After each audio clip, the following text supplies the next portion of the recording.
What's going on, guys? Tempest here, and today we brought to you another one of our South Florida locals. This weekend was actually really fun. We had the Tampa crew come down and stop by and beat our butts here at this two-box tournament. It was super fun. I'll give you guys, I just want to show this for you because we do have a lot of, thanks Sam for showing us your hand. And there's Zach showing us his hand too. So on the left we have Wind, Earth, Dataluma, and on the right we have Water, Wind. And this is some real high-level play. There's not much I can comment on this, honestly. You guys are going to enjoy this duel. You guys are going to enjoy a lot of these duels, actually. These are very, it's a good mix between South Florida and Tampa, which is really fun. But yeah, so I have the 4 rounds of Swiss. I'm not going to lie, you're going to notice the video is a little short, and well, shorter for a tournament, I guess, because top 4 decided to split. I'll tell you guys later who that was, but yeah, so it was crazy. I'm honestly surprised that a lot of our local players didn't show up for this. It's really a shame. We only had about 9 players, I think, for this one. But yeah, it was 2 boxes between top 4. Each player got 18 packs. It was super insane, super crazy.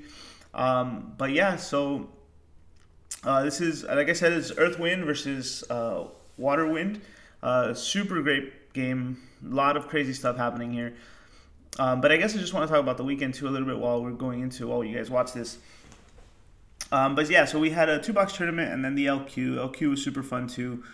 Lots of, if you guys haven't seen my Twitter, but Andy Carmona got his invite this weekend.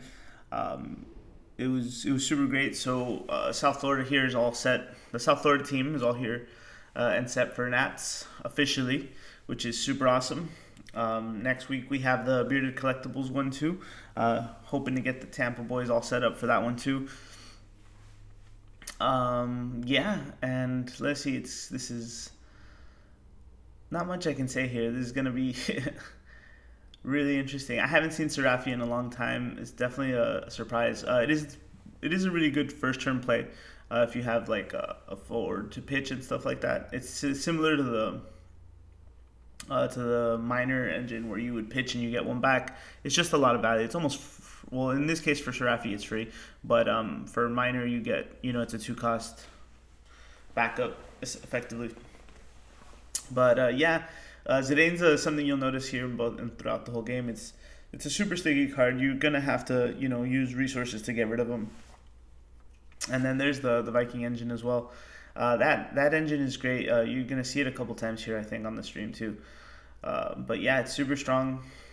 Yeah, there's Zidane just getting rid of the Moogle. See, it's stuff like that that really changes the game a lot. Really, these cards do so many crazy things now.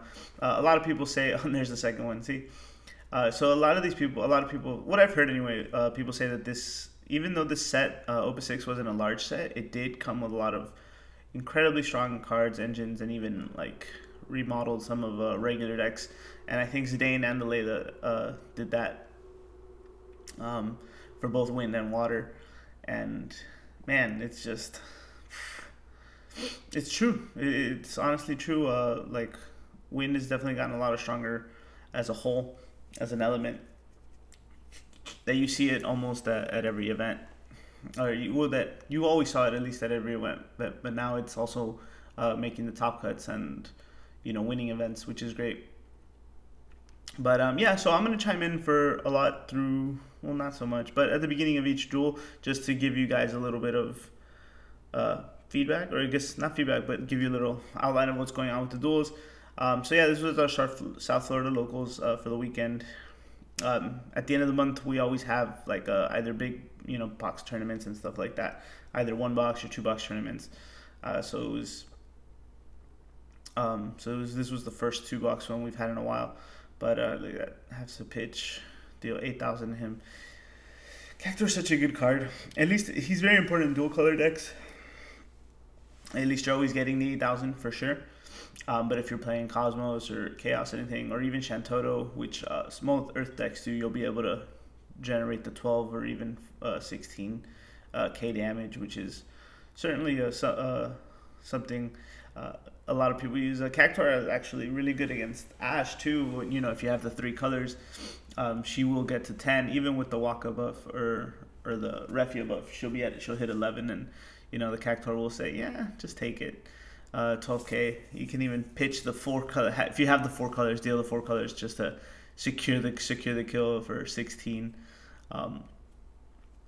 Yeah, so yeah, normally when I see this, you know, if someone's attacking a lower, with lower power, knowing that my opponent has something higher, like see Sam is attacking with Layla, and Zach has the 6k Serafi. So you have to assume one of 2 things. One, they're trying to either they're bluffing you, or they actually have something. And in my opinion, it's good to block them and force it out of their hands. So see, even though Sam C was just going for the damage ultimately, but Zach lost Serafi, but Sam lost Layla, which isn't bad because you always want to have Layla gone, so you can do more Layla Viking combos. But he also had to pitch a card for the Bismarck.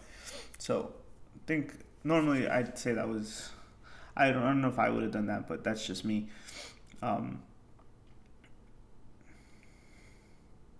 I would have kept them both, honestly, just kept the bodies on board. But hey, we all play differently. Yeah, you guys are gonna see a lot of cool stuff here, like I said. But yeah, so this is round 1. I'll come back in round 2, give you guys a heads up, and then yeah, we'll go from there.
All right, guys. Well, that last game was very, very interesting. You saw a lot of back and forth there. Ultimately, Zach got the win there. Here, round two, we have Ian Velez on the left, showing off his tattoos. Definitely really cool, and he's got the Cloud Vivi and the Sephiroth there, and his favorite Pokemon.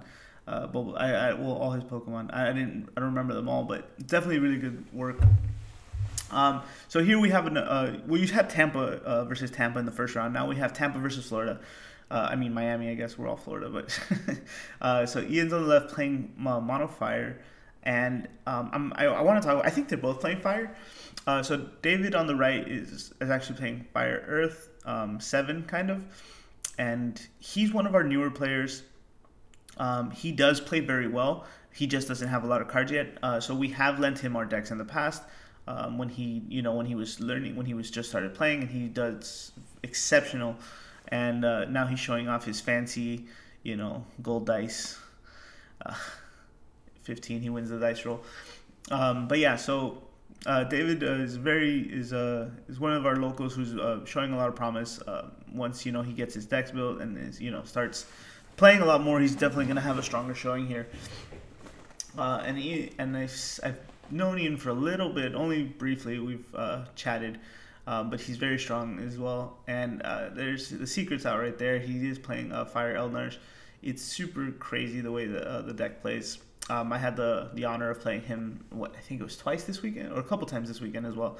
Once in tournament, and the rest were, casual. I guess just playtesting, really.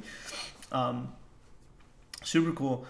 So yeah, this one is going to be Fire versus Fire with a Splash of Earth, and yeah, it's super cool to see how these players work. I want to thank Kageyama too, just for making that promo about how Fire cards are definitely, and how he plays Fire cards, and how he enjoys playing, and some of the synergies that Fires do. I know we talk about, a lot of people make fun of Dark Lord a lot, and Ian actually showed me some of the perks of playing Dark Lord against certain matchups. I didn't realize. It's funny sometimes you don't realize how some of these cards, how useful some of them are. Like Zell's another example of a really useful card. Like I've always felt, I just never liked how expensive he was. He's a 4 cost for, but he does have a lot of potential. He does do a lot of things, and yeah, he's just a really great card. But it's funny how you never, me personally, again, you never realize how strong some cards are until someone shows them, beats your butt with them and shows you up. Ian did that this weekend to me. He showed me Dark Lord. This was my first time really fighting, a great player using, the Fire, how well Fire can act, a Fire deck that actually does what it's supposed to do. You know what I'm saying? I know I stumbled there for you, but yeah, I was just trying to find the right words, and it is impressive. And I don't know if you guys have been on FFTCG lately, but definitely shows Fire is slowly creeping up in all the top tables and top ranks, and you'll see it in at least 4 or 5 of this week's or last week's events. They all make it to top 8. Some higher, some top 4, some top 8. Unfortunately, none of them have won yet, but they're creeping up there, man. And I can assume it's just a little lack of experience against all the matchups, but the deck does what it's supposed to. So, he's going to go. Zell's cheeky like that, too. So, I guess Zell and Dark Lord, I'm just going to cover some of those. He will, that 4,000 at first doesn't seem like much. But when you put it together with Dark Lord and even some of the other cards that Fire has, excuse me, it's just, that's 7K. And another way to utilize Zell is you can, if your opponent only has 1 forward, obviously, you can deal it 4 and then swing. And if it's an 8K or less, your opponent might hesitate to lose that forward because you've already taken the damage. And that's just, it's just little things like that you underestimate. And then the ability to destroy monsters just keeps them open to other matchups altogether. So, yeah, there's that. And I guess the funny thing about Dark Lord, I guess that I want to talk about too, is that I didn't realize it was just upon entering battle phase like Warrior of Light was. I thought you had to attack, which is why I thought he was a little, boring. But, and especially fighting the Viking stuff without any, all you have to do is enter battle, and you can destroy one of the Vikings and destroy even the Layla, and that's it. You don't have to attack or whatever. It's really good. It has a lot of potential, and I see it now. I might start experimenting with fire. Who knows? I'll show you guys something I come up with in a bit. I'm kind of focused. I doubt I'll play fire for nationals, but yeah, it's super strong. So I'll let you guys enjoy the rest of this, and then I'll get back to you in the next round.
Alright guys, so here is round 3, the moment you've all been waiting for. No, I'm just kidding. So I am here, this is me on the left. I'm playing Gold Wings EX, also known as Gold Wings X.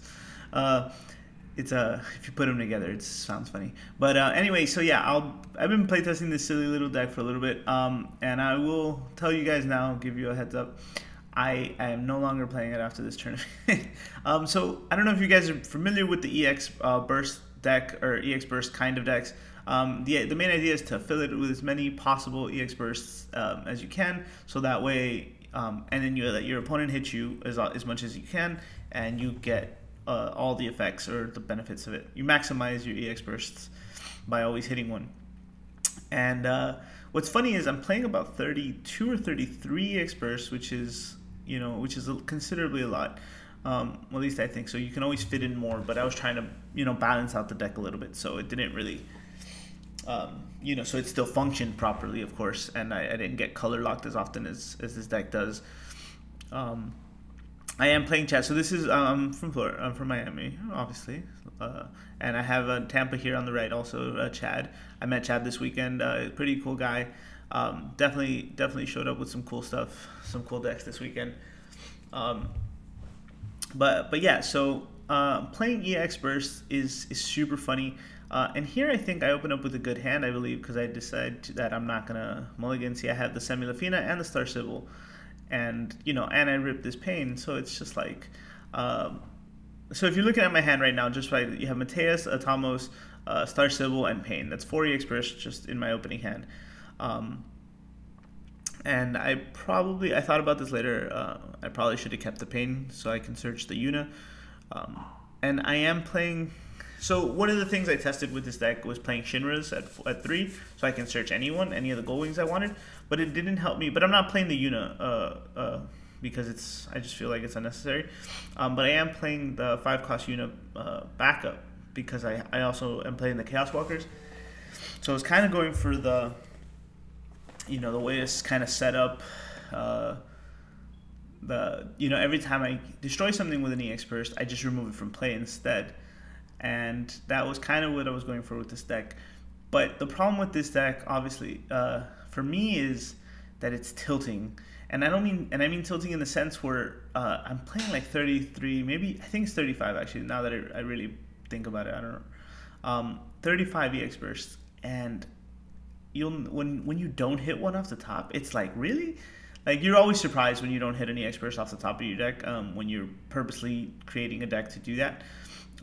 It's like playing Strongest Sword Gilgamesh with like 48, or 47 forwards, and then the one time the second time or the third time, or really the important time that you need to activate his effect, you get your backup or your one summon, and it's just like, get out of here, man. And honestly, that's what this deck does to me. It tilts me for that same reason, and that's probably why I won't be playing it anymore. It's also pretty simple to get around. You kind of have to play the long game in this one, but the idea is to just wait them out a little bit, don't attack, don't fall into the EX Bursts, and just let them sort of overpay for all their summons to kind of make plays, because with the exception of Chaos Walker and even Cecil being 5 costs, all the plays are like 5, 6, and 7, and 6, 7 cost summons. Like you have Titans at 5, you have Mateus at 5, you have Odin's at 7, and Atamos at 6. It's like, why? It's just super expensive. You should also probably build up more backups than I normally do, but whatever. But yeah, so the EX Burst deck is super fun. If you haven't seen it, give it a try. I haven't had a chance to make a deck profile for this one. I'm still like catching up on the ones I've got from Boston from my friends. And see, this was good for me because my opponent had no hands. And again, the Chaos Walker is a cheap answer or something. So by removing Steiner, I don't lose my forward anyway. He doesn't get to deal me damage, but anyway.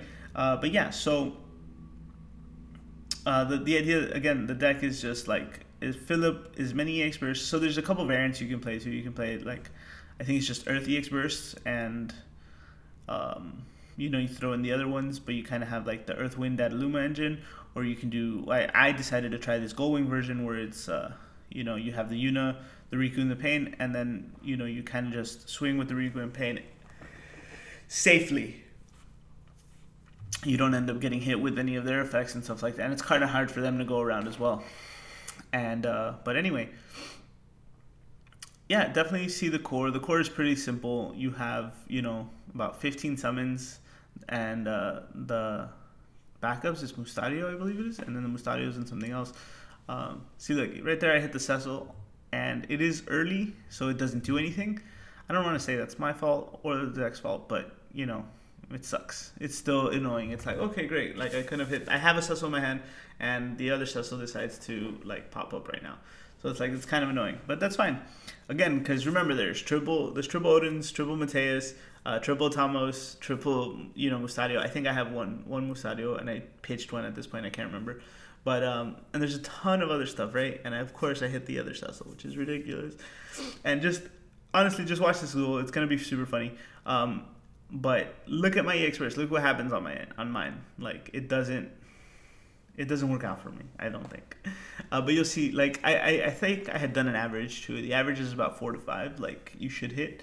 But honestly, like, it's been 3 weeks in a row where I end up, I end up getting really bad, like, bad beats, and I don't drop anyone. They always hit Semi-Lafina, Minor, and, my other darks, like, in this case, I think I was playing, Emperor before. They hit the Emperor, and then the EX burst they do hit is always Star Sybil, or before it was Shinra, or now it's the Pain. So yeah, I don't get any real benefits. I surge cards, which is nice, but it's just like See, like there's the Mustadio. Oh, lucky me. See, that's kind of the concept. You see, you kind of just always let them swing in, and then they would die. But here I am getting Shinturu'd.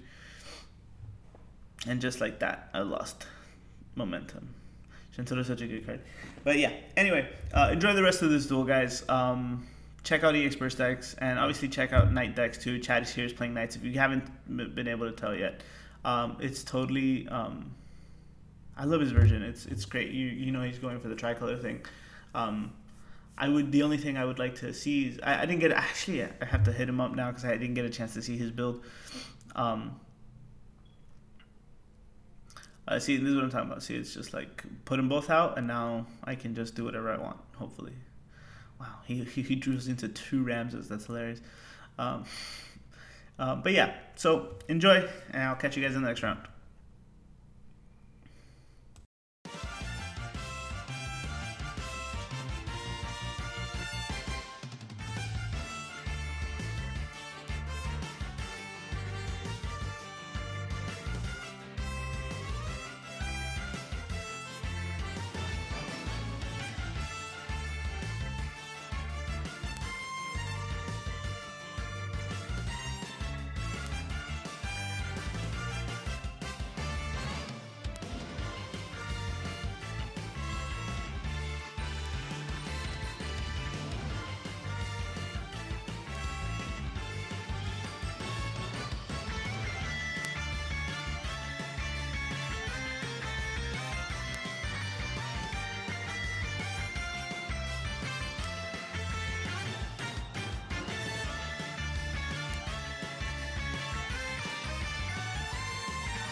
The final round, guys, and off double Tampa, you did Miami, and how you're doing.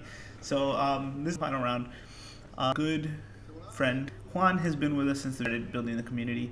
He shows up to every trip. He's such a great guy. We got it, and then just kidding. But yeah, I remember him. I showed his deck recently, and he played as well. So I believe I don't know playing the EX first, but it's first. So make sure to keep an eye on interesting. Like and affiliate to the 30-40 EX bursts. It's great. But yeah, and Juan on the left is Lightning Dragoons with the he's already you see there. Playing these guys they have interesting stuff. But shout out to Juan. Juan's been with us for he's a good guy. But yeah, guys, that's gonna wrap it. I will let you guys know. It ends up being Florida. I think it was 3 temping and getting 18 packs of sauce, lots of great stuff. Mostly Marias and Furions, which many of. I have literally just waiting to be traded. If anyone's looking for Marias, hit because I don't want them. I'm hoping they're good next set. Many. But yeah, there you go. And guys, but yeah, so enjoy next time. I have 2 more decks. Also, we have spoilers kind of to come out before or after this come in, so stay tuned. Opus 7 season releases, so there will be on the lookout for all the news. See you next time.